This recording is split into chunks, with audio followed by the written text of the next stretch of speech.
तो चलिए दोस्तों, हमारे इस वीडियो में आपका स्वागत है। तो हम आपको इस वीडियो में कुछ बताएँगे कि जो जो भी बच्चे 10th में हैं, ठीक है? अब 10th में जब आते हैं बच्चे तो एक बोझ हो जाता है सर पे कि क्या पढ़ना है, मुझे क्या नहीं पढ़ना है, ठीक है?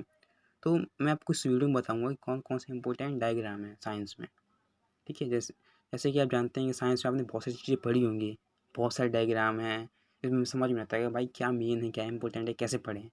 ठीक है, तो मैं आपको इस वीडियो में बस यही बताने वाला हूँ कि कौन-कौन से इंपॉर्टेंट डायग्राम हैं, जिनको आप प्रैक्टिस करके अच्छे पर मार्क्स ला सकते हैं, अच्छे परसेंट आप स्कोर कर सकते हैं, ठीक है। तो चलिए दोस्तों, जो पहला ये डायग्राम है, ये है तो ये दोस्तों है फर्टिलाइजेशन इन फ्लावर्स। जैसे कि आप जानते हैं दोस्तों कि रिप्रोडक्शन एक चैप्टर है, ठीक है। अब इस रिप्रोडक्शन चैप्टर में क्या है कि कैसे एक नया बेबी जन्म लेता है, ठीक है। वो आपने देखा होगा कि एक वुमन में कैसे एक बेबी जन्म लेता है, ठीक है, वैसे ही प्लांट्स में भी एक बेबी का जन्म होता है, ठीक है। तो इसमें ये फर्टिलाइजेशन इन फ्लावर, ठीक है दोस्तों। ठीक है, देखिए ये पोलन पोलन ग्रेन है ये, ठीक है। देखिए दोस्तों, ये स्टिग्मा हो गया। अभी जो मेल का जो ये आंजियोस्पर्म होता है, ठीक है, जर्म सेल, ये हो गया, ठीक है, ये हो गया। अभी पोलन ट्यूब हो गई, ये पोलन ट्यूब आ रही है, ठीक है दोस्तों। अब ये पूरी हमारी ओवेरी हो गई, कितनी होती है। अभी फीमेल जर्म सेल होता है, ठीक है, फीमेल जर्म सेल होता है जहाँ से हमारा बेबी रिप्रोड्यूस होता है, ठीक है दोस्तों। तो ये आप इसकी प्रैक्टिस कर लेना इसको, ये भी मोस्ट इम्पोर्टेंट आता है पेपर में, ठीक है। ये हो गया पहला डायग्राम। अब नेक्स्ट डायग्राम देखते हैं। ये दोस्तों एक और फ्लावर का है, ठीक है, जो रिप्रोडक्शन में से ही है, चैप्टर में से ही है, ठीक है दोस्तों। तो ये देखिए, ये हमारी ओवेरी हो गई है उस फ्लावर्स की, ठीक है। अब ये स्टिग्मा हो गया ये, ठीक है। ये ओवेरी हो गई, ठीक है, फ्लावर्स की। अब यहाँ से जो है हमारा ये पाइप हो गया है, ठीक है। ये फिलामेंट हो गए, ये जितने भी ये हैं, ठीक है दोस्तों। ये फिलामेंट इसे बोला जाता है, इसे टेल बोलते हैं दोस्तों, ठीक है। जैसे सेपल हो गया ये, और ये पेटल हो गया, ठीक है। इन जो ये एंथर होते हैं और फिलामेंट होते हैं, इनको स्टेमन बोलते हैं, ठीक है दोस्तों। तो ये हमारा दूसरा डायग्राम था। अब आप तीसरे डायग्राम में, तो ये देखिए दोस्तों, ये है फ्रेगमेंटेशन इन स्पैरोगेरा, ये दोस्तों, ये भी बहुत मस्ट इम्पोर्टेंट है, ठीक है दोस्तों। ये इम्पोर्टेंट ही है, आप इसकी प्रैक्टिस कर लेना। ये दोस्तों रीजनरेशन इन हाइड्रा, जैसे हाइड्रा के आप जानते हैं, जैसे कि ये जो पानी होता है, ठीक है, ये पानी में रहते हैं और ये पानी में अपना जन्म लेते हैं, रिप्रोड्यूस करते हैं, ठीक है। इनका रीजनरेशन भी पानी में होता है। ये हाइड्रा भी एक ऑर्गेनिज्म होता है, ठीक है दोस्तों, इसकी प्रैक्टिस कर लेना। अब ये हो गया फ्रेगमेंटेशन इन प्लेनेरिया। प्लेनेरिया दोस्तों, ये भी एक तरह का ये वो होता है, ऑर्गेनिज्म होता है, ठीक है दोस्तों। ये भी ज़्यादातर पानी में रहता है, ठीक है। इसका भी प्रोडक्शन होता है, ऐसे ही होता है। ये अपने शरीर को तोड़ देता है, ठीक है, ये शरीर को तोड़ के फिर नए बेबी जन्म लेता है, ठीक है दोस्तों। ऐसे क्या अमोeba जानते होंगे, अमोeba में क्या होता है, अमोeba में ये होता है कि एक जो बेबी जन्म लेता है वो उसके टूटने से बेबी जन्म लेता है, ठीक है दोस्तों। उसका जो डिफ्यूज़न होता है, ठीक है, जब वो बेबी जन्म लेता है, तो ये होता है फ्रेगमेंटेशन इन प्लेनेरिया, ठीक है दोस्तों। कर देना आप इसकी प्रैक्टिस। अब दोस्तों ये देखिए, आपने मूली या गाजर तो दिखा ही होगा, ठीक है दोस्तों। तो ये वही है, उसमें भी एक बडिंग होता है, ठीक है, उसमें भी एक रिप्रोडक्शन होता है। तो ये रिप्रोडक्शन ऐसे होता है, ठीक है।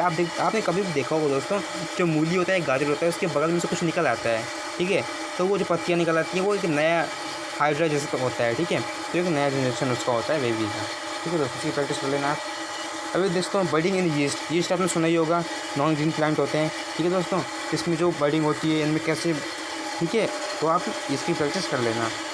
अब दोस्तों ये है ओवेरी, ठीक है दोस्तों। आप इसमें देखा होगा कि ओवेरी आपने बहुत से चैप्टर में पढ़ा होगा, आप 9th क्लास से पढ़ते आ रहे हो कि इसमें रिप्रोडक्शन होता है, ये ह्यूमन बीइंग में यूज़ होता है, कैसे रिप्रोडक्शन होता है, ठीक है, ह्यूमन बीइंग में कैसे रिप्रोडक्शन होता है, ठीक है दोस्तों। आप इसकी प्रैक्टिस कर लेना।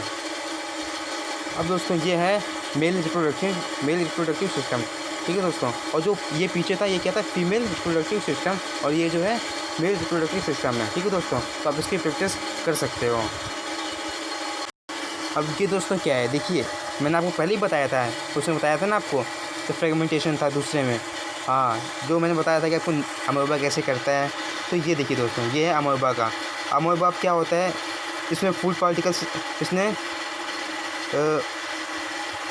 ये देखिए दोस्तों, इसने फूड पार्टिकल्स को अंदर लिया, ठीक है, सीडोपोडिया के जरिए। ये देखिए यहाँ पर बता रहा है, ठीक है, सीडोपोडिया के जरिए अंदर लिया, ठीक है। अब ये जहाँ पर डाइजेशन होता है दोस्तों, वहाँ पर डिफ्यूज़न कर देता है ये, ठीक है, डिफ्यूज़न होता है। अभी जब डिफ्यूज़न होता है, फूड की जब डिफ्यूज़न किया जाता है तो उसको एसिमिलेशन किया जाता है। फिर एसिमिलेशन में क्या होता है दोस्तों, कि जो भी फूड होता है जो कि अच्छे से एब्जॉर्ब हो जाता है, डाइजेस्ट हो जाता है, अब उससे हम एनर्जी लेते हैं, ठीक है दोस्तों। तो ये आपको उसमें बताता है, ठीक है। ये अमोएबा है, तो अमोएबा में कैसे प्रोडक्शन होता है, या कैसे ये खाना खाता है, कैसे डाइजेस्ट होता है, ये वो है, ठीक है दोस्तों। तो अब आपको नया डायग्राम लिखना पड़ेगा। तो ये रहा दोस्तों। अब आप ये तो आप जानते होंगे दोस्तों कि ये जो रेस्पिरेशन होता है ह्यूमन बीइंग में वो कैसे होता है, ठीक है दोस्तों। तो रेस्पिरेशन भी ये देखिए दोस्तों कि नसल कैविटी हो गई, ठीक है। नसल कैविटी मतलब क्या, जहाँ से हमारा ऑक्सीजन जाता है, ठीक है दोस्तों। जिसे ये फेरिंक्स हो गया, जिसे, ठीक है दोस्तों, फेरिंक्स हो गया। अब ये लैरिंक्स भी इसके नीचे ही है, यहाँ पर ये देखिए। फिर ट्रैकिया हो गया, यहाँ पर एक जो कोड होती है, जो यहाँ पर एक लाइन सी कोड होती है लंबी सी, ठीक है, जिससे हम खाना भी खाते हैं और सांस भी जाती है, उसे ट्रैकिया कहते हैं। तो ये लंग्स हो गए दोस्तों, ये देखिए लंग्स देख सकते हैं आप, ये दोनों लंग्स हो गए। अब ब्रोंचाइज होते हैं, ब्रोंचाइज दोस्तों ये कहता है, ये देखिए अब लंबी लाइन देखिए, ये दोनों आ रही है ना, इसमें जो ये निकली हुई है, ये इसे ब्रोंचाई कहते हैं। और ऑलवेली भी हो गई है, ठीक है दोस्तों। और ये हमारा डायफ्राग्राम होता है। जैसे देखिए दोस्तों, जब आप सांस लेंगे ना तो ये डायफ्राग्राम बाहर जाएगा, और जब सांस छोड़ेंगे आप तो ये डायफ्राग्राम अंदर होगा, ठीक है दोस्तों। ये हमारा ये था डायग्राम। अब दोस्तों ये हमारा हार्ट को आप जानते हैं दोस्तों। आप बचपन में कैसे हार्ट को बनाते थे, हार्ट को सोचते थे कि बस ऐसे कर दिया बस हार्ट बन गया। और दोस्तों ऐसा हार्ट नहीं होता है, ऐसा बिल्कुल भी हार्ट नहीं होता है, ठीक है।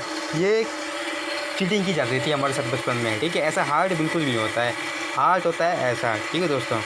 हार्ट ऐसा होता है, ठीक है। ये होता है हमारा right ventricle, left ventricle, right atrium, left atrium, ठीक है दोस्तों। ये होता है, ये पल्मोनरी वेन होती है दोस्तों। ये जो होती है ना, इससे हमारा जो मतलब समझ सकते हैं ना, जो कार्बन डाइऑक्साइड होती है, CO2 होती है, वो अंदर आती है यहाँ से दोस्तों, ठीक है। यहाँ प्यूरिफिकेशन होके फिर यहाँ से ये जाती है बाहर, ठीक है दोस्तों। ये हमारा इसमें सिस्टम होता है। अब हमारा ये देखिए दोस्तों, अब इसमें बता रहा है पूरा हमारे कि जो खाना होता है वो कैसे पचता है या डाइजेस्ट कैसे होता है, ठीक है दोस्तों। ये आपको इसमें बताया है, तो आप इसकी प्रैक्टिस कर लेना, ये भी मस्ट इम्पोर्टेंट है, ठीक है दोस्तों। अब ये है दोस्तों, ये भी इम्पोर्टेंट, ज़रूरी, बहुत इम्पोर्टेंट, ज़रूरी है आपको इसके अंदर की पार्ट बता रखा होगा। यूरेथ्रा होता है, यूरिनरी ब्लैडर होता है, ठीक है दोस्तों। तो इसकी आप प्रैक्टिस कर लेना। अब नेक्स्ट आता है हमारा ये, इसकी भी आप प्रैक्टिस कर लेना। हमारे फिजिक्स में ये इतना इम्पोर्टेंट नहीं है, ये हम ऐसे नहीं बोलेंगे कि हर बार आता है, पर ये इसकी आप प्रैक्टिस कर लेना, हम क्यों चांस लें, ठीक है दोस्तों। इसकी प्रैक्टिस कर लेना। अब हमारा आता है ये ब्रेन की प्रैक्टिस कर लेना आप, ठीक है दोस्तों। ब्रेन भी बहुत आता है, मैंने बहुत बार पेपर में देखा होगा एग्ज़ाम में। आप प्रीवियस ईयर पेपर निकाल लेना, उसमें देख लेना, ब्रेन भी आता है, ब्रेन भी इम्पोर्टेंट है, ठीक है दोस्तों। अब ये हो गया हमारा न्यूरॉन हो गया, इसको तो आप जानते हो। न्यूरॉन दोस्तों, न्यूरॉन मस्ट बहुत इंपॉर्टेंट है दोस्तों। न्यूरॉन से इम्पोर्टेंट डायग्राम इसमें कोई भी नहीं है। न्यूरॉन समझो कि आता ही है, ऐसे समझो, ठीक है दोस्तों। तो इसकी प्रैक्टिस ज़रूरी कर लेना, बहुत ज़रूरी है, आप इसकी प्रैक्टिस कर ही लेना। तो चलिए दोस्तों, थैंक यू हमारे इस वीडियो को देखने के लिए। अब अगर आप चाहते हैं कि मैं और ऐसी वीडियो लाऊँ, मैथ्स की लाऊँ और सोशल साइंस की लाऊँ, कि सोशल साइंस में क्या क्या इंपॉर्टेंट है, तो आप दोस्तों इस वीडियो को आप जल्दी से लाइक कीजिए, सब्सक्राइब कीजिए और कमेंट करके दोस्तों ज़रूर बताना कि ये वीडियो आपको कैसी लगी, ठीक है दोस्तों। तो धन्यवाद।